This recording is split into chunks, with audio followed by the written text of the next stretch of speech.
What's up, y'all? Good morning. This is a little behind the edit of some YouTube assets I did for my boy Pablo. It's like a little section block like this, 2 lower thirds. I made them motion graphics, which means you can easily customize them in Premiere without any editing experience. And so the first half will be explaining how to do that, how to edit those, how to use them.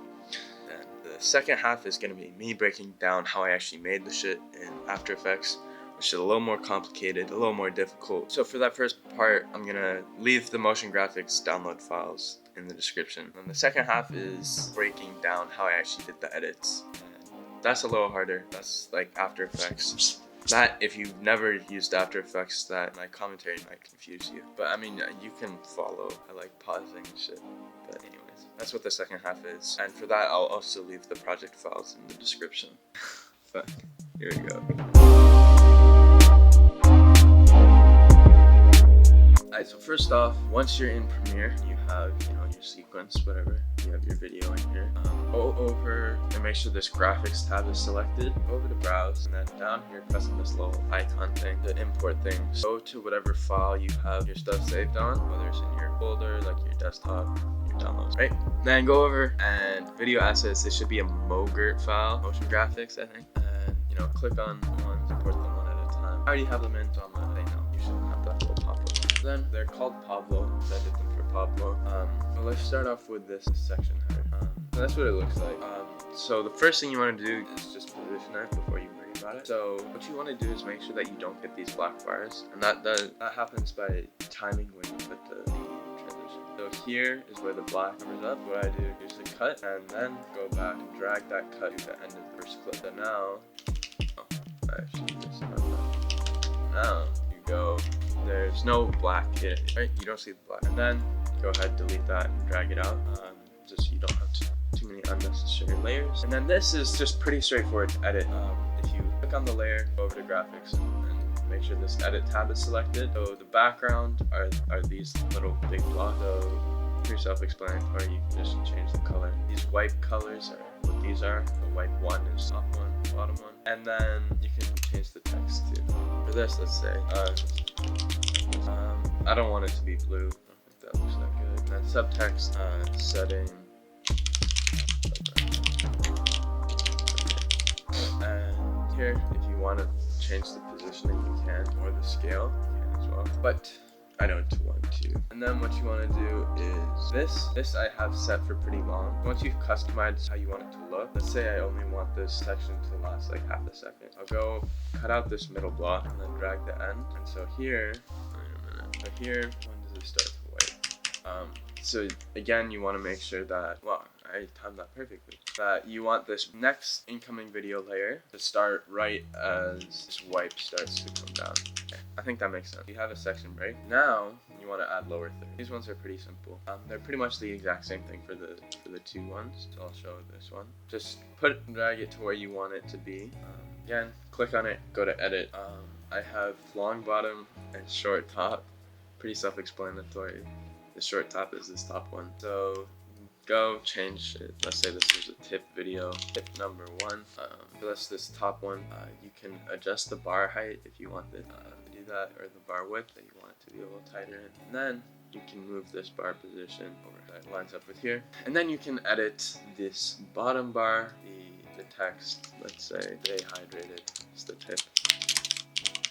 And then again, you can adjust this width in or out so that it's a nice length or a nice width that looks good. Drag it over. And again, you can change these colors. Bar color is this main color, and the shadow color is when it animates in this first color. That's what the shadow color is. So if you do that, you can.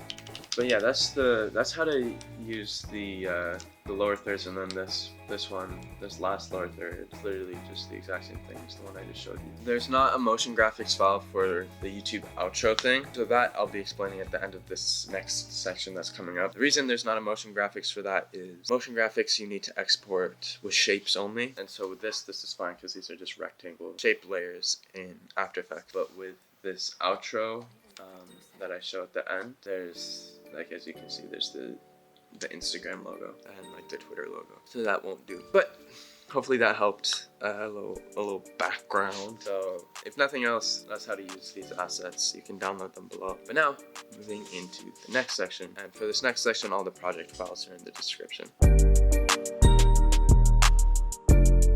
Let's get into it. Here's After Effects. So, I guess I'll show you this main bar. So I started off just with a rectangle, right? Just a shape that I, made with this tool. And I added 2 roughened edges. One of them with a border of pretty small, like 8, and then one with a border of like 42, pretty big. So essentially what that did, this small one, this 8, does these little tiny paper rips. And then this 42 adds these kind of bigger like indents. So now I have this like paper textured box. I added this effect displacement map and I linked it to this layer number 2. And layer number 2 is this pre-composed layer where I created a solid and added the effect fractal noise. So without it, it's just solid, which looks kind of cool if you ask me. These are the settings here that you can copy. And then I think evolution, yeah.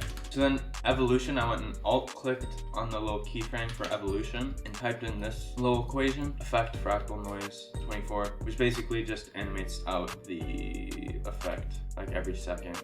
It shifts by 24 or something. I don't know, I forget, but that is, it works. You do the thing, and you do it right, and you don't fuck it up, it works. It just works. So yeah, so that's what this is, this displacement. And then if I go back to the main bar, I set a displacement map for it. So then it kind of has this little shifty animation thing. And I did that for all the layers.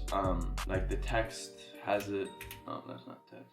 The text has it too, it kind of shifts a little bit, and so does the shadow bar. And then on top of it, I added this main bar displace this, which is the exact same effect. I just duplicated this layer, but I set it for overlay. So if you can see, there's like a very slight, let me pull this up to full. So without it, it looks like this. Just adds a little bit of texture, a little bit added to the paper effect.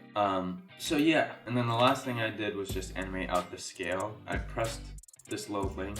That way the scale isn't set into an aspect ratio, and I just animated the X scale so that it, opens up, and at the end it closes. Did the exact same thing for this shadow bar.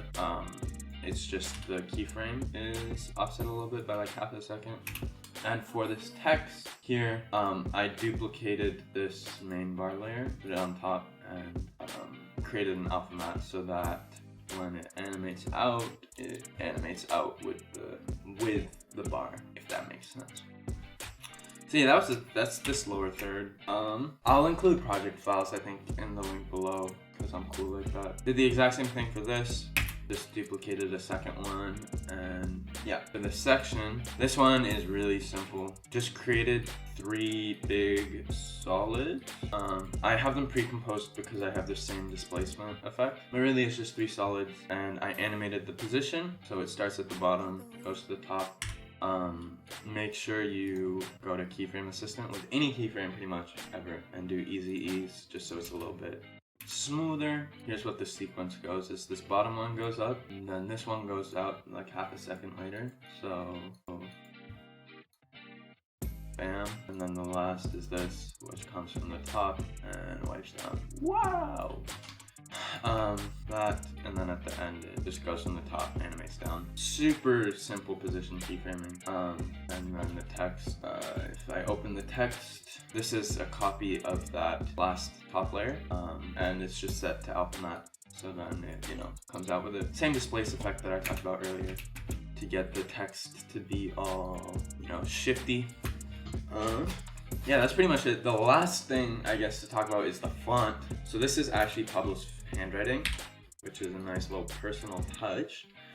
The way I did this was this website called Calligrapher. Basically, how did I do it? You go to create a template. I think I did Adobe Latin. Basically, like, select the characters you want, press download template. It'll show you something like this. And then what I just did, Pablo has an iPad, so he went and wrote in this box, and this instructions on the website.